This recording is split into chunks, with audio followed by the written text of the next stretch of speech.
ان میں سے پہلے 1000 سال تک اسلام کی روشنی پھر بھی رہی ہے، ٹمٹماتی چراغ کے مانند رہی ہے، لیکن جو پچھلے 400 سال ہیں اس میں تو وہ صورت رہی ہے نا کہ پستی کا کوئی حد سے گزرنا دیکھے، اسلام کا گر کر نہ ابھرنا دیکھے، مانے نہ کبھی کہ مد ہے ہر جزر کے بعد دریا کا ہمارے جو اترنا دیکھے، اور اے خاصائے خاصان رسول وقت دعا ہے، امت پہ تیری آ کے عجب وقت پڑا ہے، وہ دین کے جو بڑی شان سے نکلا تھا وطن سے پردیس میں، وہ آج غریب الغربا ہے۔ یا جو حضور نے فرمایا تھا کہ بدا الاسلام غریباً فسیعود کما بدا، اسلام شروع ہوا تو کوئی اسے نہیں پہچانتا تھا، جانتا تھا، کوئی اس کو وقت نہیں دیتا تھا، عنقریب یہ لوٹ کے ویسا ہی ہو جائے گا جیسے کہ یہ شروع ہوا تھا۔ تو گویا اس 1000 سال کے بعد اسلام لوٹ کے وہ پستی میں چلا گیا، اندھیرے میں چلا گیا۔ یا جسے جو ہے سورہ انشقاق میں ایک نقشہ آتا ہے نا ہمارے سامنے، فلا اقسم بالشفق، تو نہیں میں قسم کھاتا ہوں روشنی، وہ جو شفق ہوتی ہے نا سورج طلوع ہونے سے پہلے یا سورج غروب ہونے کے بعد، وہ جو تھوڑی سی رہ جاتی ہے، تو یہاں ہم اس کی مراد لیں گے سورج غروب ہونے کے بعد۔ سورج کون ہے؟ محمد رسول اللہ صلی اللہ علیہ وسلم، وہ آپ کا دور، پھر اس کے بعد بھی 1000 سال کا دور لگائیں، اس کے بعد جب اقوام غیر غالب آ گئیں تو گویا کچھ تھوڑی سی شفق ہی پیچھے رہ گئی، ہلکی پھلکی روشنی رہ گئی، لیکن واللیل وما وسق، پھر پوری رات ہی چھا گئی۔ یہ وہ دور ہے کہ جب وضع میں تم و نصارہ تو تمدن میں ہنود، یہ مسلمان ہیں کہ جنہیں دیکھ کے شرمائیں یہود۔ لیکن جو پچھلی صدی ہے نا، یہ ریوائول کی صدی ہے، اس میں تحریکیں اٹھی، مختلف علاقوں میں مختلف تحریکیں اٹھی، کہیں اخوان اٹھے ہیں، کہیں جو ہے نا وہ مولانا ابوالکلام آزاد نے حزب اللہ بنائی ہے، کوئی تبلیغی جماعت ہے، کوئی جماعت اسلامی ہے، ہر طرف تحریکیں اٹھی ہیں، اور انہوں نے وہ پھر جو ہے نا وہ جگانے کی کوشش کی، مسلمانوں کو جگانے کی کوشش کی۔ اور یہ تقریباً پچھلی صدی کا جو یوں سمجھیے کہ پہلا نصف اول ہے جس میں یہ تحریکیں اٹھی ہیں، اور ان کا ایک اثر پڑا ہے۔ وہ اثر جو ہے نا وہ ٹائن بی نے بیان کیا ہے۔ یہ کوئی مسلمان نہیں ہے، عیسائی ہے، اور بڑا غالی عیسائی ہے، متعصب عیسائی ہے، لیکن وہ ارلی 50s میں یہ دعویٰ کر رہا ہے کہ 21ویں صدی اسلام کی صدی ہوگی۔ تو یہ کس چیز کا اثر تھا؟ وہ جو مسلمانوں کی یہ تحریکیں اٹھ رہی تھی اس سے اس نے اندازہ لگا لیا، حق و باطل کی اس کشمکش سے وہ واقف تھا، وہ تاریخ دان ہے اور فلسفہ تاریخ سے واقف ہے، اسے اپنے تہذیب کے باطل ہونے میں کوئی شک نہیں ہے اور اسلام کے حق ہونے میں کوئی شک نہیں ہے، اور اس نے ایک اندازہ لگایا کہ 21ویں صدی اسلام کی صدی ہوگی۔ یہ تقریباً 80s میں وہ کتاب آئی تھی، 1980 والی دہائی میں، کلیش آف سویلائزیشن والی، تہذیبوں کا تصادم، اور اس میں پہلے نمبر 2 ہی تہذیبیں انہوں نے کہا تھا ہمارے مقابلے میں کھڑی ہیں، ایک اسلامی تہذیب ہے اور دوسری جو ہے نا یہ کنفیوشس کی تہذیب ہے، کہ چائنا والے۔ آج ہم پتہ ہے کہاں کھڑے ہیں؟ آج وہ مسلمان اور چائنا قریب آ چکے ہوئے ہیں، جہاں پہ پہنچ گئے ہوئے ہیں۔ آگے جو ہونا ہے میں ابھی اس کی بات نہیں کر رہا، یعنی یہاں تک یہ سفر پہنچ چکا ہوا ہے۔ انہوں نے انہی 2 تہذیبوں کو اپنے مقابل تہذیبوں کے طور پر پیش کیا تھا، اور اب یہ کتنا گہرا ان کے لاشعور میں اترا ہوا ہے کہ یہ جو ایران اور امریکہ کی جنگ ہوئی ہے، اس میں جب وہ ایک کریٹیکل پوزیشن پہ پہنچا، امریکہ اپنے مقاصد حاصل کرنے میں ناکام ہوا اور ڈیسپریٹ ہوا، تو وہ الفاظ زبان سے نکلے ہیں ٹرمپ کے کہ ایک سویلائزیشن کا خاتمہ کرنے جا رہے ہیں۔ اب کوئی سمجھ آئے، یہ تہذیبوں کا تصادم کوئی سازشی تھیوری نہیں ہے، یہ آپ کو بہکایا جاتا ہے، بہلایا جاتا ہے کہ یہ سازشی تھیوری ہے، یہ کوئی سازشی تھیوری نہیں ہے، یہ ایک ریئلٹی ہے جس پر کام ہوتا ہے، اور وہ نکل جاتی ہے سچی بات جس کے منہ سے مستی میں فقیر مسلط بین سے وہ رندے بادہ خار اچھا۔ یہ ہمارے مسلط بین تو ہمیں سمجھاتے رہتے ہیں کہ یہ سازشی تھیوری ہے، وہ بادہ خار شرابی رات کو اٹھ کے بتا دیتا ہے ٹویٹ کر کے، نہیں یہ سچی تھیوری ہے، اس میں کوئی شک نہیں ہے، ایسا ہی ہے۔ تو یہ اب یہ 2 تہذیبوں کا تصادم تو ثابت ہو گیا، تو اس میں حق پر کون ہے اور باطل پر کون ہے، اور انجام کیا ہے؟ بل نقذف بالحق علی الباطل۔ ہاں، ہم سوئے رہتے، ہم نہ اٹھتے، نہ بیدار ہوتے، یہ کلیش پیدا ہی نہیں، یہ فرکشن ہی نہ ہوتی۔ جب آپ کھڑے ہو گئے اور کھڑے ہوئے ان لوگوں کی محنتوں سے جو پچھلی صدی میں تحریکیں چلی ہیں، پتہ نہیں آپ کو اندازہ ہے یا نہیں کہ پہلے کیا ماحول ہوتا تھا۔ میرے والد محترم ریٹائرڈ ہو چکے، گھر رہتے ہیں، تو ان کی جو ہے نا ایک کالج کے زمانے کی تصویر ہے، گروپ فوٹو، جو کلاس فیلوز ہیں، ٹیچرز بھی ہیں، سارے بیٹھے ہوئے ہیں۔ ایک بندہ جو ہے نا وہ شلوار کرتے میں نہیں ہے، داڑھی کو تو چھوڑیں، شلوار قمیض میں ایک بندہ نہیں ہے پوری کلاس میں، اور شاید ایک کوئی ٹیچر ہے داڑھی والا، باقی کسی کی داڑھی کیا چھوٹی، کیا بڑی، کیا خشخشی، کیا لمبی، کوئی نہیں، صاف چٹ پٹ، نہ مچھ نہ داڑھی۔ یہ ہمارے تعلیمی اداروں کا ماحول تھا، اور یہ میں کوئی لاہور کی بات نہیں کر رہا ہوں، یہ میں کوئی وہ ایچ ایس این کالج کی بات نہیں کر رہا، یہ مری کا ایک جو ہے نا کالج کی صورتحال یہ تھی جہاں سارے دیہاتی بچے پڑھنے آتے تھے، ٹھیک ہے نا. اس سے آپ اندازہ لگا لیں کہ وہ کیا دور تھا اور یہ کتنا فرق واقع ہو چکا ہوا ہے. آج آپ کے تعلیمی اداروں میں ایک طرف وہ بھی ہے، ہر وہ مطلب بالکل ہی رنگینیاں بھی ہیں، لیکن دوسری طرف آپ کو معتدب تعداد میں وہ لوگ نظر آئیں گے جو عملاً دیندار ہیں.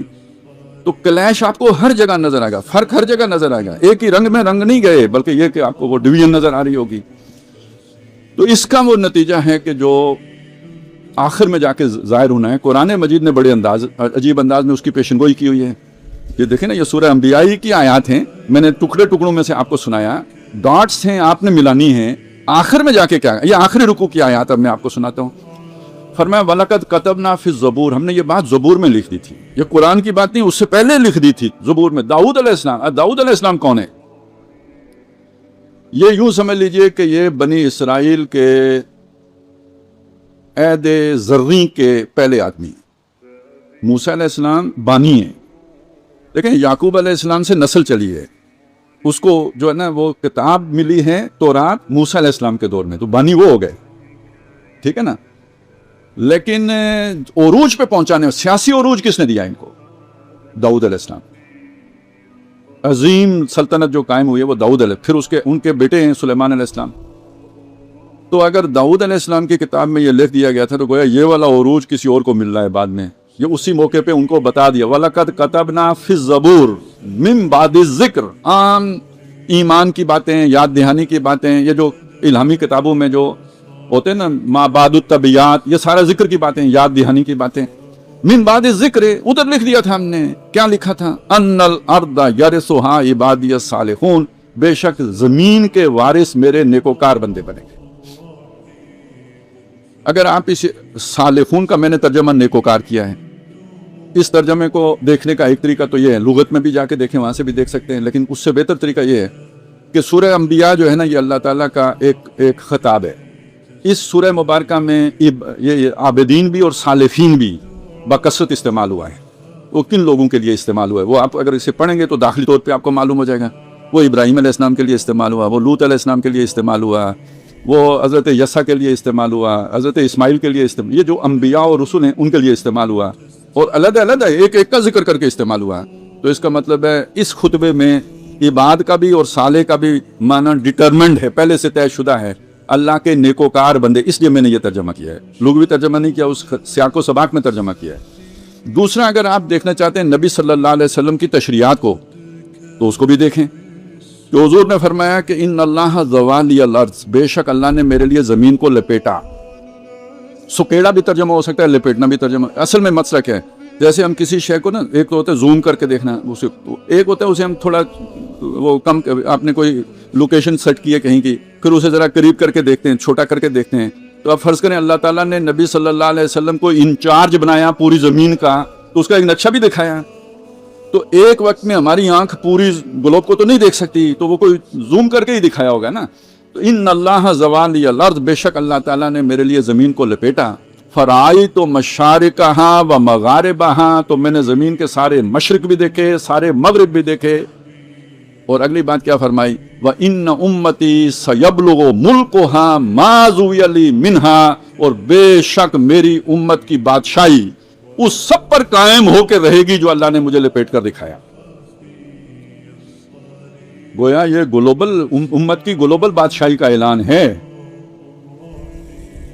مشرق و مغرب میں تیرے دور کا آغاز ہے، یہ اس کا اعلان ہے.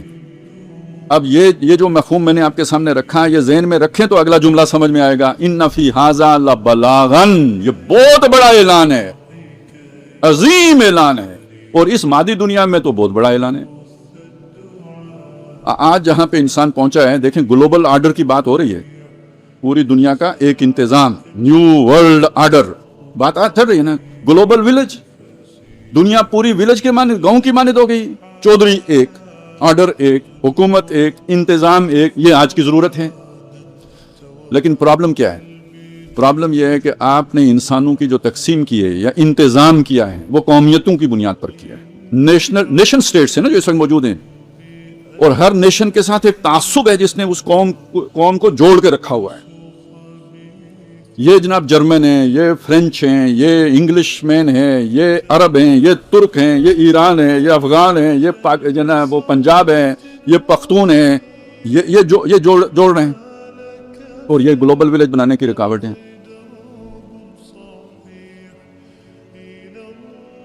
دیکھیں نا آج امت بننے کی رکاوٹ کیا ہے؟ ترک، عرب، فارس، عجم، یہ نیشنلزم کی تقسیمیں ہیں جو امت بننے کی رکاوٹ ہیں. تو پورے گلوب کو ایک آرڈر لانے کی رکاوٹ بھی تو یہی ہے نا بھائی. یورپین اقوام امریکہ کی بالادستی کو کیسے قبول کریں گے؟ وہ ایک دوسرے کی نہیں کرتے، ان کی کیسے کریں گے؟ اب آپ سوچیں کہ گلوبل آرڈر کون سا ہو سکتا ہے جو تمام انسانوں کو جوڑ سکے؟ کس کے پاس ہے وہ فلسفی؟ کسی کے پاس نہیں ہے سوائے اسلام کے. دو بنیادیں فراہم کرتا ہے. یا ایھا الناس، اے لوگو، مسلمانوں نہیں، یا ایھا الناس، اے لوگو، انا خلقناکم، ہم نے تمہیں پیدا کیا.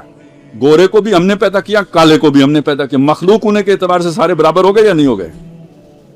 رنگ کی بنیاد پہ جدائی ہوگی. مخلوق اللہ کے بندے ہونے کے، اللہ کے مخلوق ہونے کے اعتبار سے سب برابر. انا خلقناکم، اور دوسرا کیا؟ من ذکر و انثی، ایک مرد اور ایک عورت سے پیدا کیا. یہ رنگ شنگ تو بعد میں بدلے، ماں باپ تو سب کے ایک ہیں.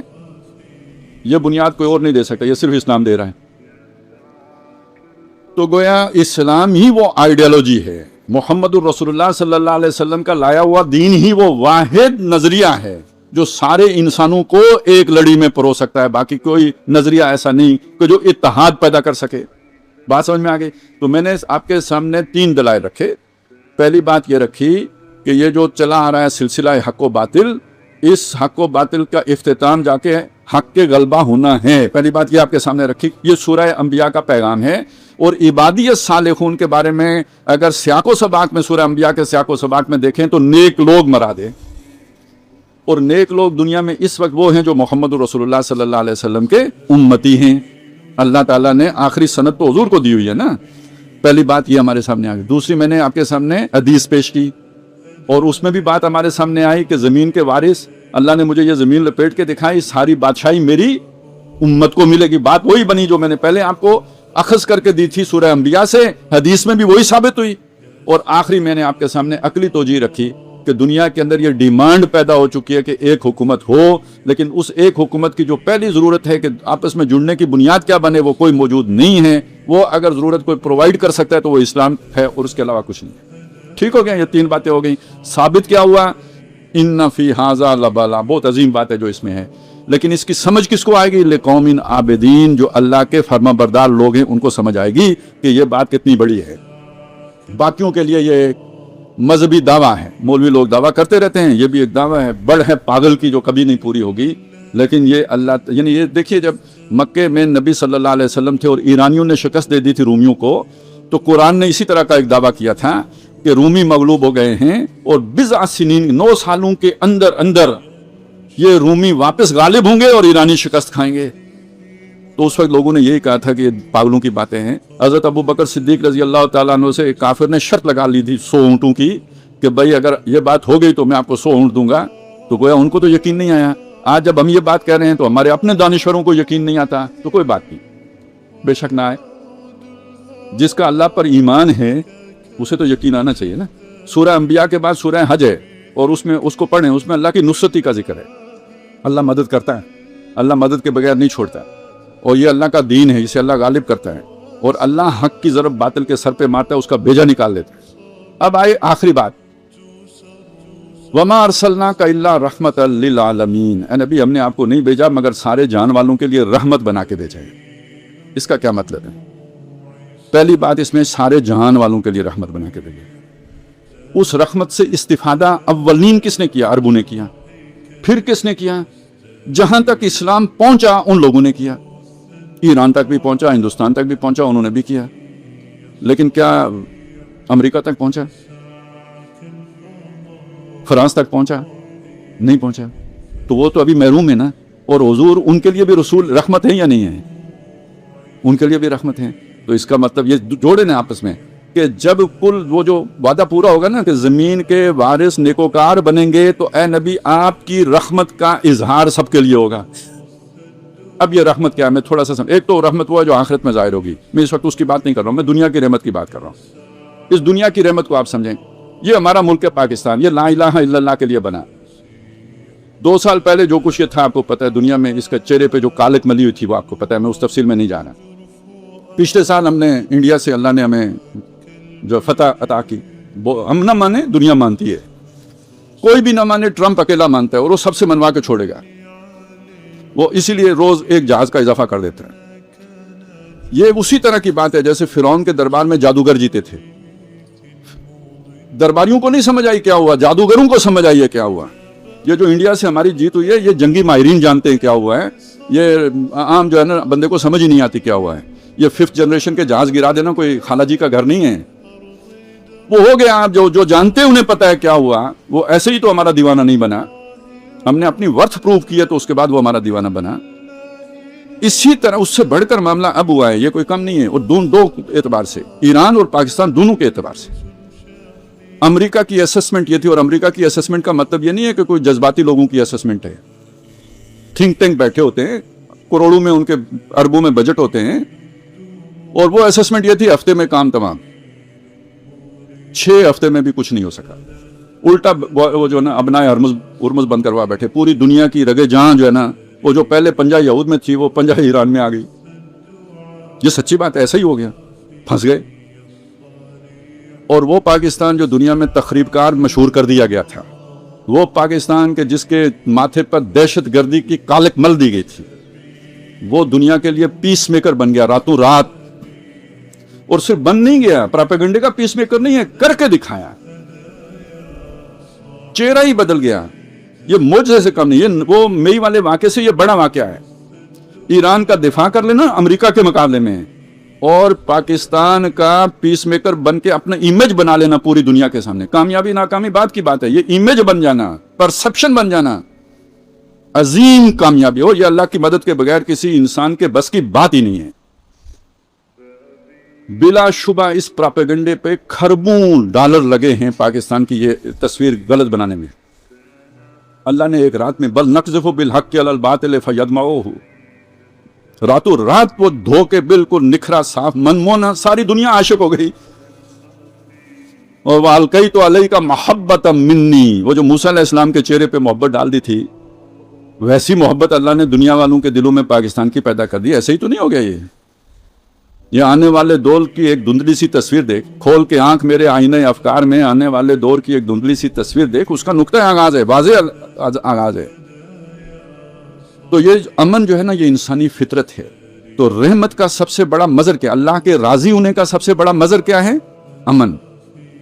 ابراہیم علیہ السلام نے جب اپنی ضروریت ایک حصہ آ کے آباد کیا تھا مکہ مکرمہ میں, وادی غیر ذی زرع میں, تو دعا کیا مانگی تھی, امن کی. وَجْعَلْ هَذَا الْبَلَدَ آمِنًا, اس شہر مکہ کو امن کا گہوارہ بنا.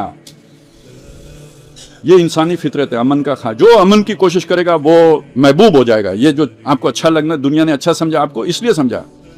پہلے دنیا دہشت گرد سمجھتی تھی, نفرت کرتی تھی. آپ کو جب امن کا پیغمبر سمجھا, آپ سے محبت پیدا ہوگی. اور امن کا جو دوسرا مظہر, جو امن کی بنیاد بنتی ہے نا شے, وہ کیا ہے, عدل. امن کی بنیاد جو شے بنتی ہے وہ عدل. جہاں ظلم ہوگا وہاں امن نہیں ہوگا. آپ گھر میں بیوی پہ ظلم کر کے دیکھیں, گھر کا امن ختم. ساس بہو میں ظلم, امن ختم. جہاں ظلم ہوگا امن نہیں ہوگا, جہاں عدل ہوگا وہاں امن ہوگا. تو اللہ تعالیٰ جو ہمارا رب ہے, جو ہمارا خالق ہے, جو ہمارا شارع ہے, جس نے ہمیں قانون دیا ہے, پہلی بات وہ المؤمن ہے, امن دینے والا ہے. ایمان سے ہمارا تعلق اللہ سے جڑتا ہے, اور ایمان کا مطلب ہی امن دینا ہے. اسلام سلامتی دینے کو کہتے ہیں. سمجھ آئی نا بات کی, اسلام دین فطرت ہے تو وہ یہ چیز ہے. اور دوسری بات, اللہ تعالیٰ العدل ہے, سراپا عدل ہے. مصدر آیا ہے, صفت نہیں آئی ہے. یعنی اللہ خود عدل ہے. عادل ہونا اور بات ہے, یعنی اس کی وہ عدل کرتا ہے, وہ خود کوئی اور چیز بھی ہو سکتی ہے. لیکن جب آپ کہیں جیسے میں مٹی ہوں, تو جب کہیں عدل ہے تو اس کو مطلب سراپا عدل ہے, بنیادی عدل ہے. اس اللہ نے اپنے جو سارے نبی بھیجے, رسول بھیجے, یہ بھیجے کیوں بھیجے,